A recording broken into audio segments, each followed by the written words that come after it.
We appreciate the presence of everyone. We have visitors with us. We're glad you're here and hope you can come back and be with us again.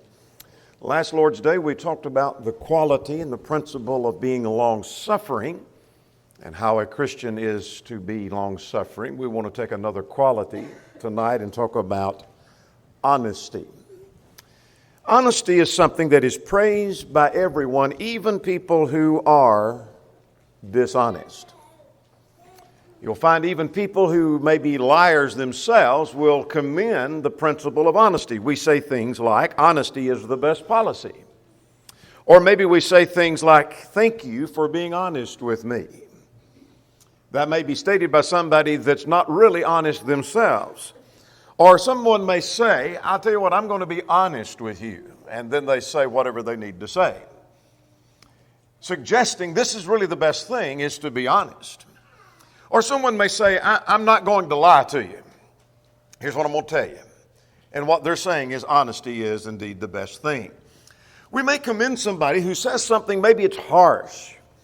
Maybe it was something that hurt our feelings, and yet we say, you know what, at least she's being honest.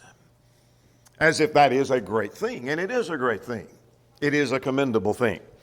And yet we're surrounded in our society by so much dishonesty. All around us there is dishonesty. There's all kind of lying, all kind of misrepresentation. There's cheating, there's corruption, there's broken promises, there's covering up of sin and of crime, there's stealing, there's embezzlement, there's misleading and taking advantage of others, and that's just the beginning of the list of dishonesty. We are surrounded by dishonesty. Honesty is not just a commendable thing to do, that it's nice to do that. You don't have to be honest, but it's better if you are. It's not merely something we use occasionally. We pull it out of reserve and say, I think this would be a good occasion where I might use that. But it should be developed as part of our character, deep-rooted in our characters we're going to be seeing this evening. Our second president, John Adams, who was the first to live in the White House, said, I pray heaven bestow the best of blessings on this house and on all who shall hereafter inhabit it. May none but the honest and wise men ever rule under this roof. Well, it was a good thought anyway, whether it was ever fulfilled or not, that men ought to be honest who rule in that house. In other words, honesty is a commendable thing. We're going to raise 4 questions tonight about honesty. We're going to raise the question of what is honesty? Is it really deep-rooted in your character? How do I make application to my life of honesty? How does it fit with my life? I don't lie. I don't just tell bold-faced lies. But are there other areas where honesty fits in my life? And then, last of all, how do I instill it in my children as I want to teach them to be honest? Let's raise the question of what is honesty. What is honesty? What are we talking about when we talk about honesty? We'll come to passages that deal with that, and we'll allude to some of them in our definition here in just a moment. The English Dictionary, American Heritage Dictionary, and I won't read every word of these quotations and bore you with that, but we'll read the highlighted part, that honesty, according to American Heritage, the word honest, means marked by or displaying truthfulness and integrity, upright, not deceptive or fraudulent, genuine, such as an honest weight, such as an honest measurement. Well, Dictionary.com says the word honest means being honorable in principles, honorable in intentions and actions, upright and fair, showing uprightness and fairness, genuine and unadulterated, truthful and credible, respectable. We'll pull all of these together and list some summaries in just a moment. Well, one of the things we see in that is it involves integrity. Let's talk about this word integrity. What does integrity mean? Compact Oxford says that integrity is the quality of being honest and morally upright, the state of being whole. That's interesting. The state of being whole or unified, soundness of construction. You may talk about the integrity of the walls in this building. They're solid. In other words, they're true. And so this building has integrity. It doesn't have moral principles, but it has integrity. Well, Merriam-Webster said that the etymology of this word comes from a Latin word which means entire. Now that's what's interesting to me. That it means entire. It's the state or quality of being complete and undivided. You see, when I don't have integrity in my speech and I am dishonest, there is something missing there. So when I am full and complete and entire, there is integrity in what I say and in what I do. That's the idea of integrity. Now, there are two Greek words that I want to talk about. One, according to Vines, that is found in, you'll see in the listing of passages like doing things honorable in the sight of all men, Romans chapter 12, 2 Corinthians chapter 8, of honest behavior, 1 Peter 2. We'll come to those passages a little bit later. This word simply means good and admirable and becoming. It means fair and right and honorable, of such conduct as deserves esteem. So if someone is honorable and they live an honorable life, they live an honest life that's worthy of esteem, worthy of praise, regarded with honor, of things that are regarded with esteem. And we'll see more about that in the context of some of those passages in a moment. There's another word, though, that is found like in Acts 6, men of honest report, that it means august or venerable, nobly serious. Here were the 7 men that were to be appointed to seeing after these widows. They were to be of honest report. They were to be nobly serious, according to Vines. They were to be venerable men, honorable men is the idea. Now let's get a summary of what we just saw. We're trying to get a concept. What does it mean to be honest? It has the idea of being honorable, being truthful, being genuine, being fair, being credible, having integrity. That's what's involved in being honest. Now here's some quotations from secular writers about honesty, not so much as a definition, but giving us a concept of how honesty and integrity works. Spencer Johnson said, integrity is telling myself the truth and honesty is telling truth to other people. I like that. Do you have integrity? You're honest with yourself. Are you honest? You're honest with other people. Thomas Jefferson said, honesty is the first chapter in the book of wisdom. You want to be wise? Be honest, in other words. Shakespeare said, no legacy is so rich as honesty. When you're dead and gone, if people could say, I'll tell you one thing, they may not have been rich, may not have been educated, but I'll tell you what, they were honest. That's one of the greatest statements they can make concerning you. Mary Kay Ash said, honesty is the cornerstone of all success, without which confidence in the ability to perform shall cease to exist. I say amen. Honesty is the backbone or the foundation of all relationships in all areas of life. If you picture honesty as that foundation, and then relationships are built on top of that, if you are dishonest, relationships fall apart. That happens in the marriage, that happens in the church, that happens in business. So all relationships are rooted in and based upon a solid foundation of honesty. There's an American proverb that said, honesty is like an icicle. Once it melts, that is the end of it. One writer said, integrity is doing what's right when no one is looking. And that indeed is the truth. Now I know what honesty is, and we have a general idea of what honesty is. Let's raise the question, is it in your character? In other words, as we mentioned a moment ago, honesty is not just something that's on the shelf, and if I need it, I'll go grab that and I'll use it in this circumstance because I want to display honesty. But is it deep-rooted in my character where I carry it with me everywhere I go? I don't just pull it off the shelf when I need that. Is it deep-rooted in my character? Well, it is to be rooted in my character, and what we mean by that, it is not merely something I have to prove. It is not merely something that I parade to help some circumstance or situation. It's not something I occasionally use for some advantage, but when we say it's in our character, what we're talking about is part of what makes you what you are. It is part of your being. It's in your character. It's one of the attributes that well describes you in all of your life. It's part of the nature that you carry with you wherever you may go. It's in your temperament. That's the idea of it being in your character. Now let's open our Bibles and look at some passages that honesty is part of the Christian character. If you're going to develop the character of a Christian and what God wants us to be, then we're going to have honesty in all aspects of life. Now some of the wording is based upon the King James wording of this, though the principle is the same no matter which translation we're using. Let's turn to 1 Timothy, if you will, chapter 2 and in verse 2. Here in talking about prayer and who we should pray for, that we should pray for kings and for all in authority, that we may lead a quiet and peaceable life in all godliness and reverence, the New King James says, or honesty, the King James says. And we'll say more about that context here in a moment. So we're to live a life of reverence, life to be esteemed, or a life of honesty, as the King James so worded that.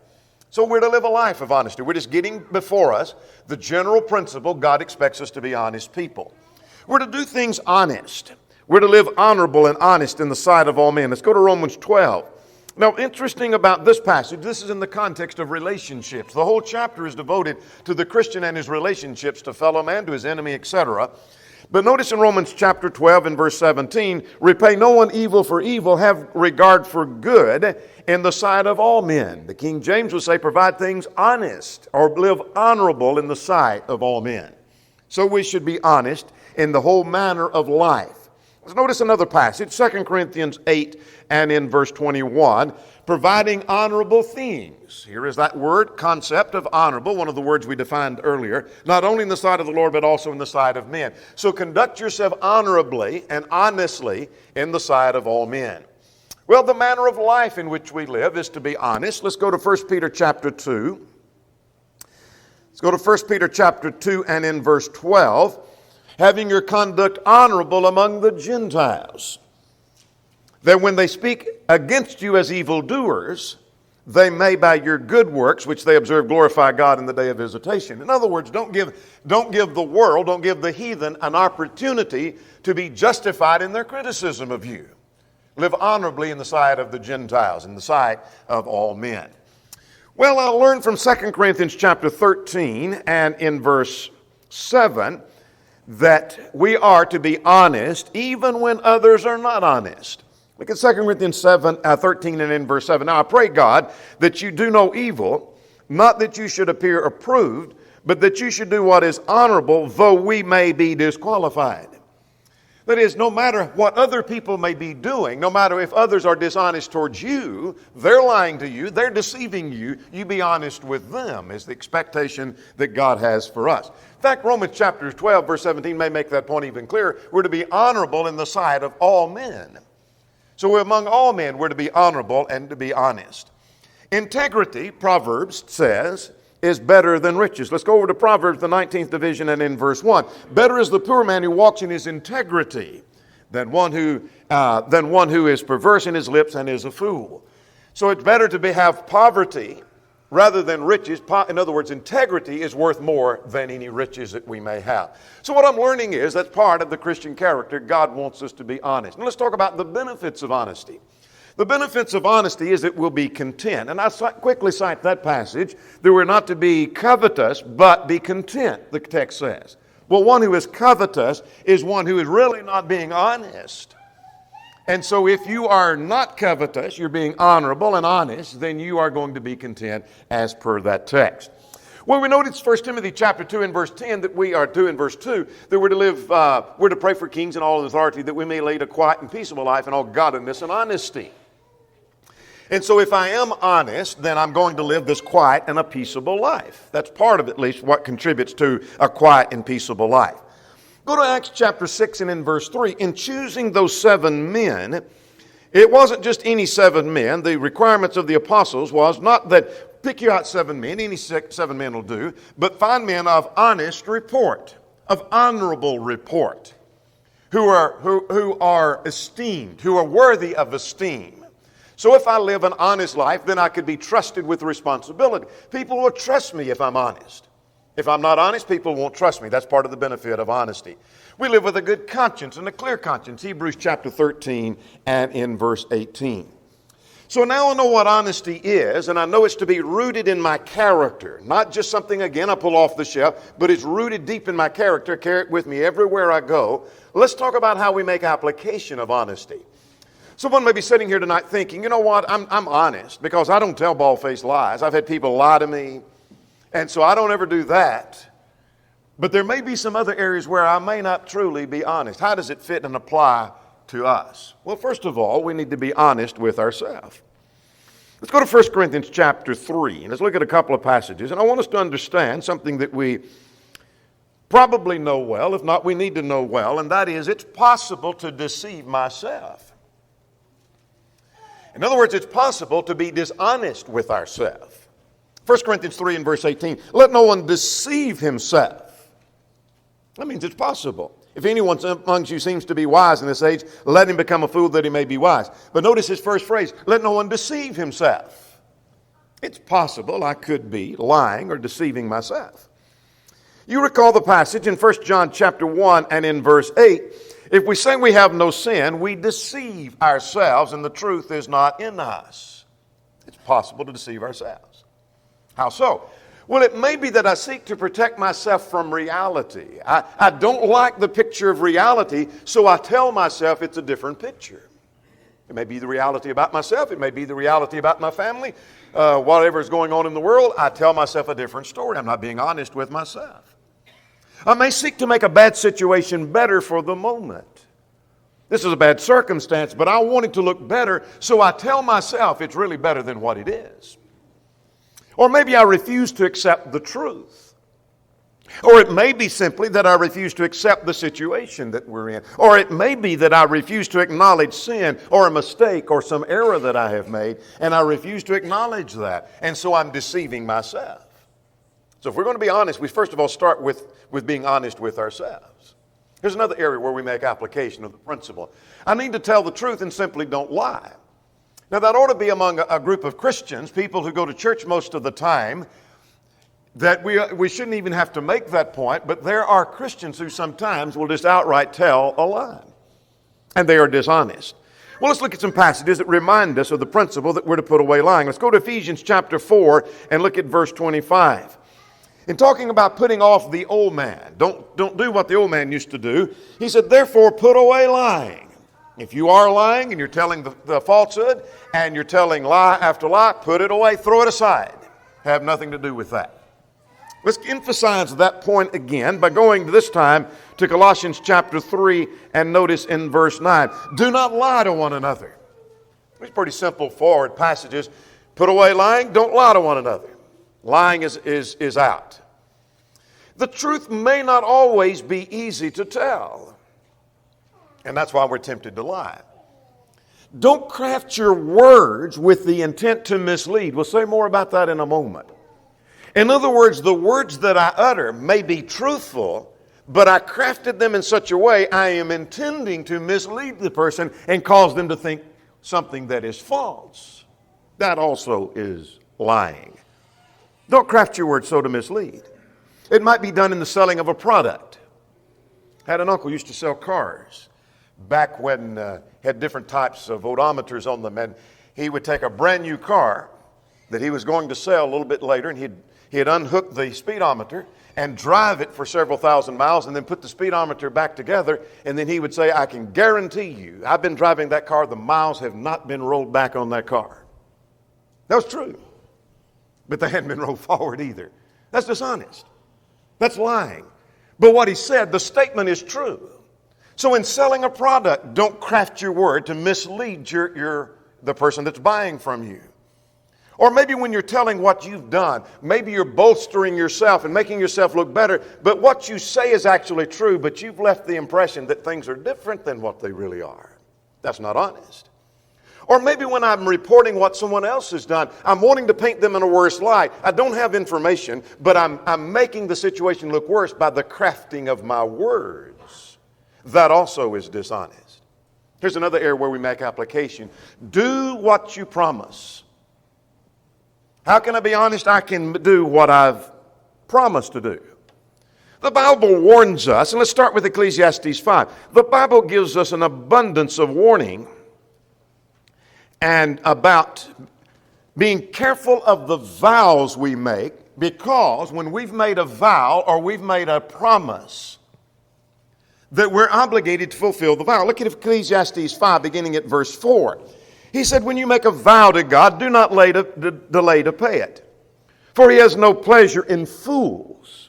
Now, stop there for a moment. God equates one who makes a vow and doesn't fulfill it with a fool. Pay what you have vowed. Better not to vow than to vow and not pay.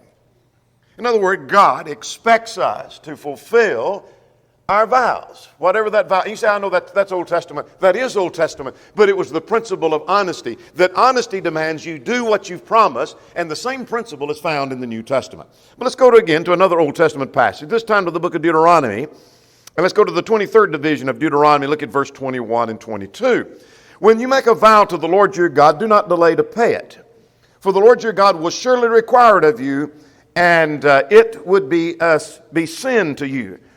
But if you abstain from vowing, it shall not be a sin to you. In other words, you don't have to make the vow, but if you make the vow, you're obligated to fulfill it. So how does honesty fit with this? I need to do what I've made a promise to do. Don't make rash promises. Let's go to the book of Proverbs 20 and verse 25. Proverbs, the 20th division, verse 25, said, "It is a snare for a man to devote rashly something as holy and afterward reconsider his vows." In other words, in the moment of just making a rash decision, he makes a promise, he makes a vow, and then he says, you know what, I shouldn't have done that. That's foolish, the proverb writer says. In other words, do what you say you're going to do. That's honesty.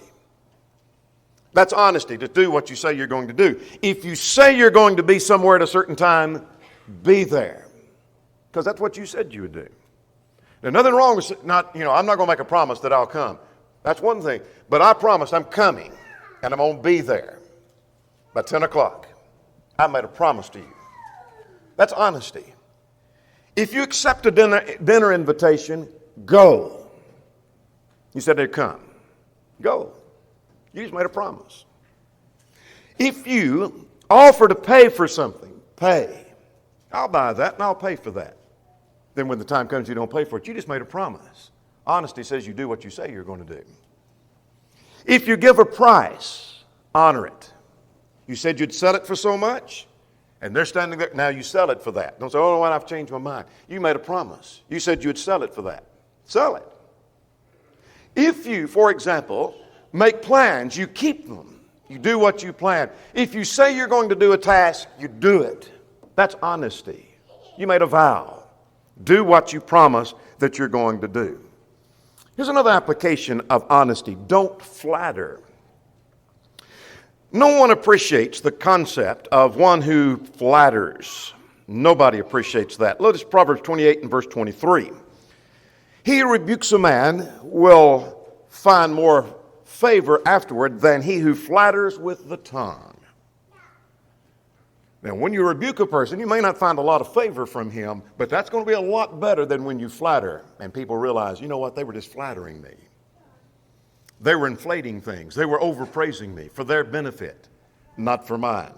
Let's go to the next division, Proverbs 29, and look at verse 5. A man who flatters his neighbor spreads a net for his feet. Better be careful, because flatter is not true honesty. Don't give praise or compliments that's not genuine. Don't rush to someone and start heaping praises on them because you're wanting something from them, but you don't really mean those praises. You don't mean those compliments, because that's dishonest. That's dishonest. Don't exaggerate or falsely commend. When someone didn't do a great job, don't commend them saying, oh, you did a great job. You're being dishonest. Now, if they didn't do a great job, don't commend them. When you don't have to say a thing, but you don't have to lie either. Don't flatter. Here's something else. Make your word mean something. Now let's go to a passage in Matthew chapter 5, and we'll go to the same thing over in James chapter 5. Listen carefully to this, because this is missing among a number of Christians. Let's go to Matthew chapter 5, verse 33 to 37. What is Matthew 5, 33 to 37 talking about? Well, it's talking about taking oaths. I'm convinced that it's dealing with common oaths. Some think it refers to all oaths. Whatever you think on that, when we get to the end, it's going to mean the same thing.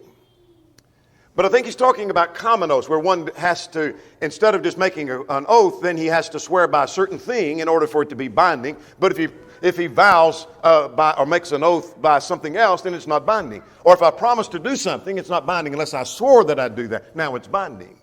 That idea of common oaths. Here's what Jesus said about that. In contrast to that, I'm interested in verse 37. He said, let your yes be yes and your no, no. Whatever is more than these is from the evil one. What's he mean by that? I shouldn't have to put my hand on a Bible and raise my right hand and say, I'm swearing I'm telling the truth. Or I'm swearing I'm going to do that. I vow that I will do that for someone to accept it as being truth. My yes should mean yes and my no should mean no. Let's go to James chapter 5, see if the same principle is not there. James chapter 5, let's see some compounding evidence. James 5 in verse 12. The text says, but above all, brethren, do not swear either by heaven or earth, by any other oath, but let your yes be yes and your no, no. It ought to be that when you say yes, it means yes, and when you say no, it means no. That's shameful when this is said about some Christians, and it is sometimes. I wouldn't put much stock in what he or she says. Have you ever said that about a fellow Christian? Has someone ever said that about you? I wouldn't put much stock in what they say. Well, what do you mean by that? Well, they say a lot of things, and they don't follow through with that. They say things, but they don't always mean what they say. It's shameful when it's said about a Christian, you can't depend on him or her to do what they say. I know they said they would, but they'll never get around to doing that. They won't do what they said. They said they'd be there, but they won't be there. It's a shame when you say about some Christian, I wouldn't believe it just because he said it.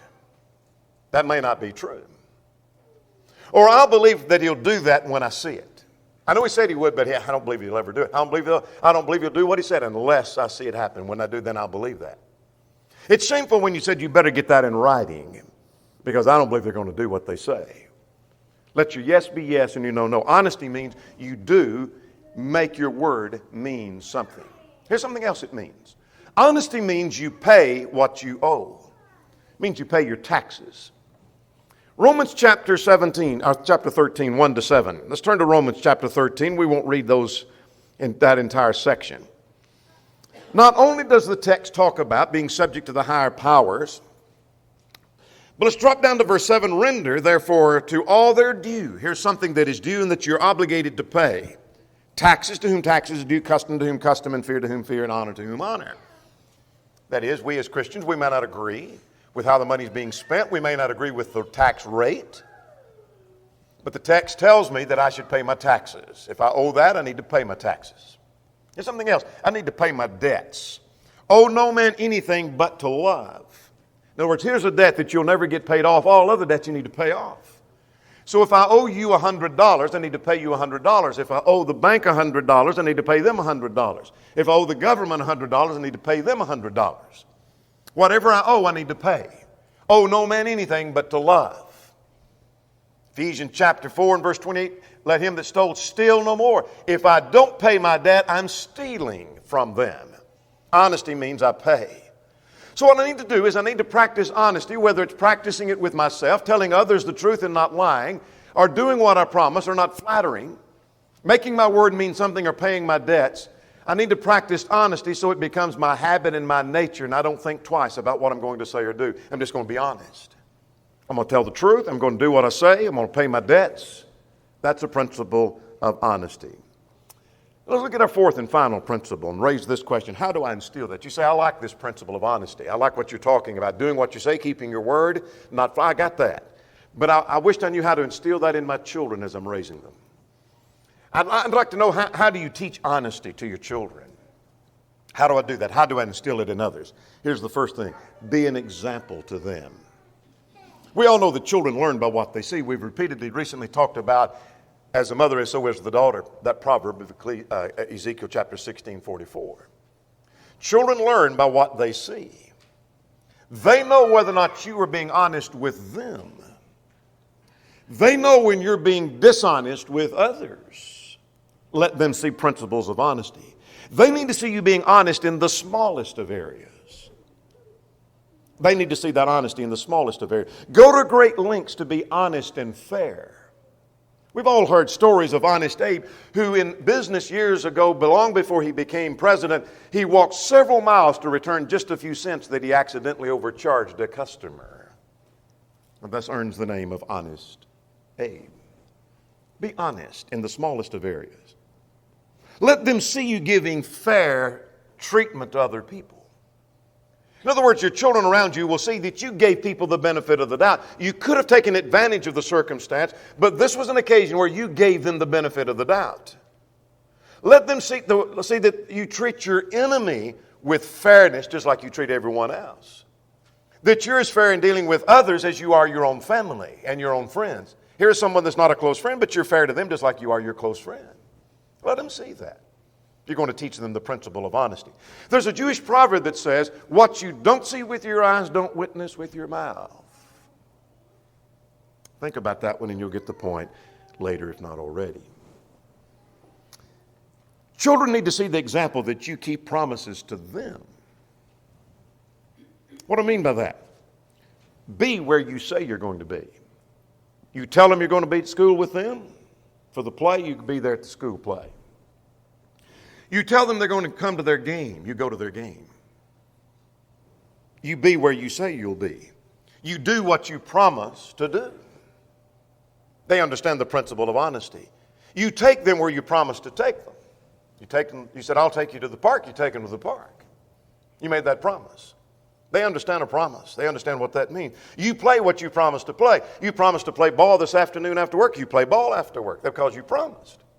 If you don't have time, don't promise. But if you made a promise, you do what you say. Because they learned the principle of honesty by how you treat them. Here's something else I can do. Not only be an example, but I can praise and I can commend honesty in the children. That's part, by the way, of bringing them up in the way they should go. Train a child in the way they should go. That's part of training. I'm going to commend honesty. Even when that honesty demands some punishment be due. They just told on themselves, and I must punish them for that. I need to commend that honesty, even when that punishment is due. Make the honesty work to their benefit. Because you are honest with me, because you are being forthright with me, there's a benefit to you for being honest. Let them see there's a benefit to honesty. There's something else I can do. I can correct and punish dishonesty in the household. That's part of training them in the way they should go. Proverbs 22 and verse 6. Punishment is due for foolish behavior. Foolishness is bound in the heart of a child. Well, part of that is lying. Part of that is being dishonest. Make lying a heinous crime in your house. Not just something that we shouldn't do that in this house. We don't like lying in this house. Make it a heinous crime that you hate and they despise. We're not going to be dishonest in this house. Here's the fourth thing we can do. How do I instill honesty? Look for teachable moments with your children. How so? Well, that's part of training. Of Proverbs 22 and in verse 6. It might be when others have lied that I might sit and talk to my children. Here's a case where somebody lied to us. Maybe they lied about this product we bought. They lied to us about what we just have received. A friend just lied to us and told us some wrong information. And the children know about that. It's a teachable moment. Tell them, here's the danger of lying. Here's the problem with lying. Here's how disappointed we are. Or maybe when others have shaded the truth just a little bit. Maybe they're shading the truth. Or maybe it's that they have misled others with true statements, as we talked about a moment ago. See, what they said, son, is true, but they misled us. We don't do that. That's a teachable moment in raising your children. When others didn't keep their word, that's a teachable moment. We don't do that. We want to keep our word, don't we? We made promises. They made promises. They didn't keep their word, but we want to keep our word. It's a teachable moment. When someone is incredibly honest, we may flag that for our children to see. Did you notice that honesty? Did you take note? They are incredibly honest with us. They dealt honorably with us. That's a teachable moment. Here's something else I might do. I might reverse the situation and raise this question to my children. How would you want others to treat you? Matthew 7, verse 12, the golden rule. How would you want others to treat you? Would you want others to lie to you? No, I don't want that. So, well, then we don't need to be lying. Would you want others to mislead you with true statements? No, I don't want to be misled, even though it's a true statement. Then don't you mislead others with true statements. Don't craft your words in such a way. Would you want others to treat you fairly? Yeah, then I want to be treated fairly. Do you want others to keep their word, keep their promise? When they made a promise, you want them to keep, well, then you to keep your word and your promise. Would you want others to keep their commitments to you? Someone said they're coming to your house, they're coming to dinner, they're doing whatever, they made a commitment. You want them to keep that commitment? Well, then you keep your commitment to them. Would you want others to take advantage of you? Then no, you don't want to do that then for others either. So what have we seen tonight? Honesty. Like the principle of long suffering should be a character principle that we have deep rooted in our character. We ought to be long suffering people. We ought to be honest people. What is honesty? Is it in your character? How do we apply it? And how do we instill honesty in others? Here's an honesty test question.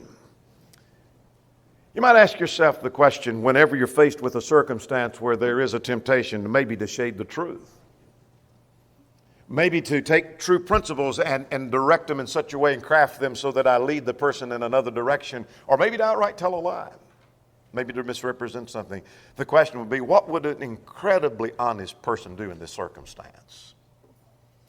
Someone that I think of as being incredibly honest. What would they do? You say, well, I know what they would do. Then that's what I need to be doing as well. I need to be incredibly honest. God expects that of us. There may be one more present this evening who's not a Christian, who's not a child of God. Would you come tonight believing that Jesus is the Christ, the Son of the living God? Would you repent of your sins, acknowledge the faith that you have in Christ, and be buried in the waters of baptism for the remission of sins? If you're subject in any way, would you come? All together we stand and sing.